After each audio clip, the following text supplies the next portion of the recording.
नमस्कार दर्शक बंधु आप स्वागत करुच्ची आज यही नुआ वीडियो को। तो चलतु जानिया आम राज्य सरकार भी नुआ पदक्षेप आनी ना कौन ना स्वराज रे किपरि आप विद्युत मागणारे पाइपर ता पूरा डिटेल सहित जानिया आम ये वीडियो माध्यम पूर्व मुझे कहबी जदि आप आम चैनल को नुआ आसुँच निश्चिंत भाव में यही चैनल को लाइक करूँ शेयर करूँ सब्सक्राइब करूँ। तो आप निहत जानते कि राज्य सरकार दिन दिन ओडिशा बहुत सारा भल भल पदक्षेप नहीं आसुँच तारी मध्यरु यह गोटे निरा पदक्षेप ना कौन ना आपण मैंने जदि सोलार जदि आपंकर कौन घर अच्छी तो आपड़ से घर उपर यही सोलार पैनल को बसई आपन पूरा मागणारे घर विद्युत पाइबे ता सहित आप राज्य सरकार विद्युत दीपर किपर ना देखूँ आप गोटे राज्य सरकार कहते कि यूनिट पिछा से 20 ରୁ 25 टंका 30 टंका भितर से यूनिट पिछा देवे माने जदि आप सोलार एनर्जी घरे बसुँच ताहले आप इलेक्ट्रिसिटी दे पारे अन्य सहर मानक कि अन्य इलेक्ट्रिक मानक।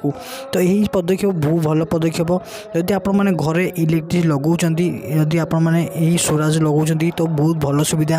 तो चलते आज वीडियो किपर लगे आम कमेंट सेक्शन निश्चित जनइबे। रोचे जय जगन्नाथ।